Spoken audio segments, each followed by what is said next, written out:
You ever go to make a video and you think you've made it and then you haven't? Happened to me. If it hasn't happened to you, awesome, you're not an idiot like I am. But recorded a bunch of stuff, did no good. As you can see, my truck's blown apart. All in the effort to change the torque converter out. But hopefully I'll get it recorded this time, do it right. Show you how I'm doing this and why I'm doing this. So we'll get started again.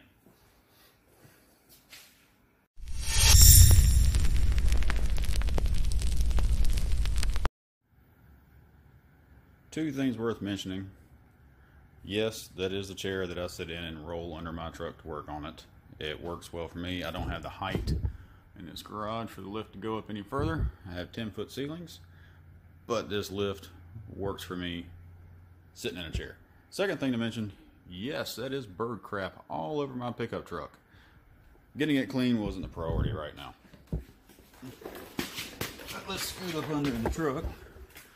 And it works out well for me because I can sit in a chair and be a mechanic. So a couple things I wanted to mention changing the torque converter.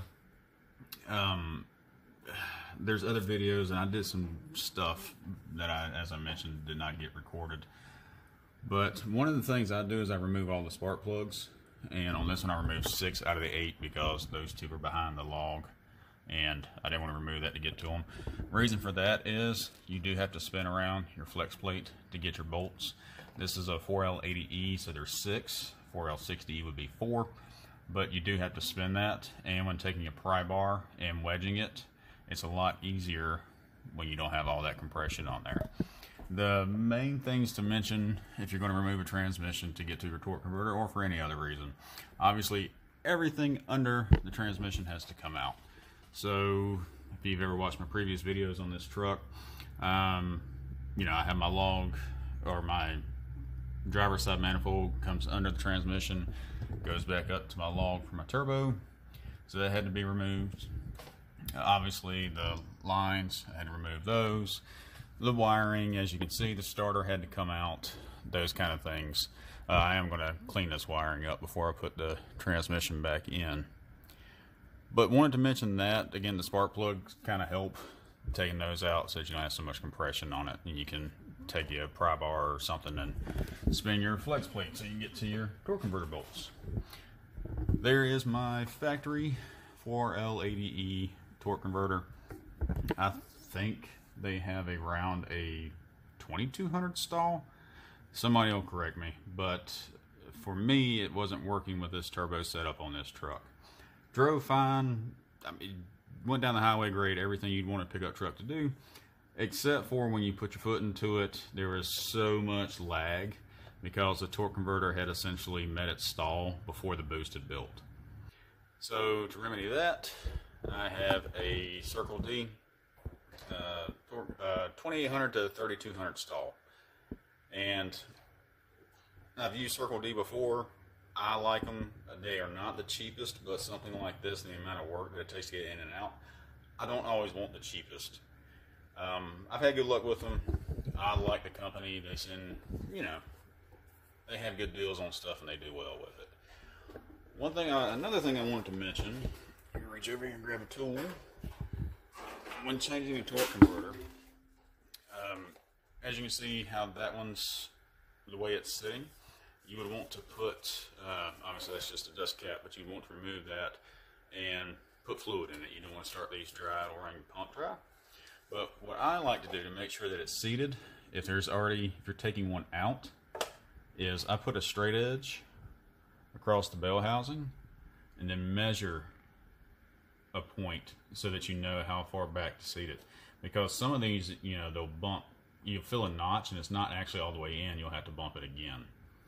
So that's how I ensure that this has moved all the way back up on the shaft seal. But I want to start getting this back together and we'll see what it looks like. Alright, transmission is kind of back in its home. Get up in there so you can see. There are 6 bell housing bolts that hold this to the motor or engine, depending on which internet form you're on.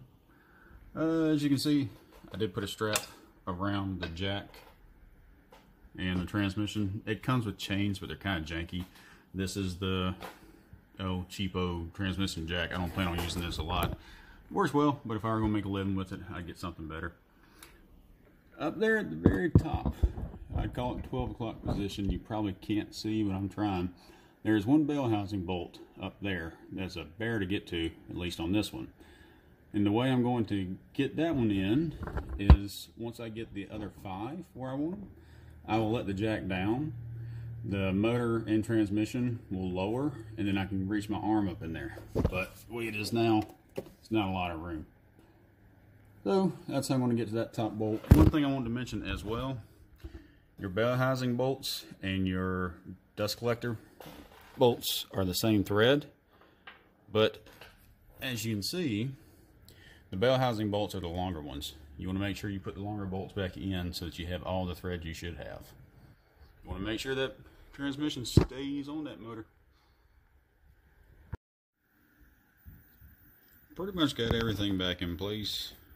Drive shaft, as you can see, stuck my exhaust back up just for dry fitment. I haven't clamped all that back down yet. All my electricals hooked back up, shifter. But what I wanted to mention with the converter, and one of the reasons why I measured it earlier, is if you can see the little washer back there, those are spacers so that you space it properly away from the flex plate. So that's what I wanted to mention here. Also, as far as spinning this, you can take a screwdriver or anything, just lay it up on the tooth and just pry it around, and that'll spin it out. But I'm gonna keep going. Torque converter install complete. Kinda. Still got tools put away, got to get my plugs back in. But as you can see, I got everything buttoned back up. Take a look at my exhaust starters back in. I did end up putting some heat shielding around my wire, as you can see there.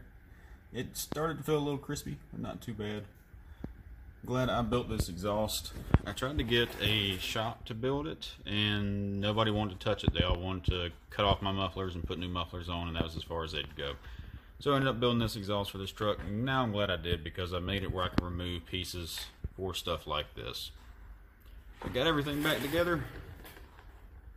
Back in, transmission has developed a small leak from the tail shaft seal. Don't know why. Worry about it later. I did have an issue, one of my failures, that, like I said before, there are 6 bolts that hold the torque converter to the flex plate. I tightened down the bolts as I was going, and I was spinning around, and then my last one, of course it's the last one, I could not get to start. Ended up, and I'll show you the picture, but it was off just a little bit, so I had to spin everything around again, loosen them up, loosen all the 5 up, and then get the 6th one started, tighten down, and I can spin around and put the other 6 on. Also, you want to use Loctite on anything that rotates like that. Blue Loctite works fine. You want to get it off again someday. That's how I buttoned all this up. Got to put the spark plugs back in, hopefully turn the key, and see what it does.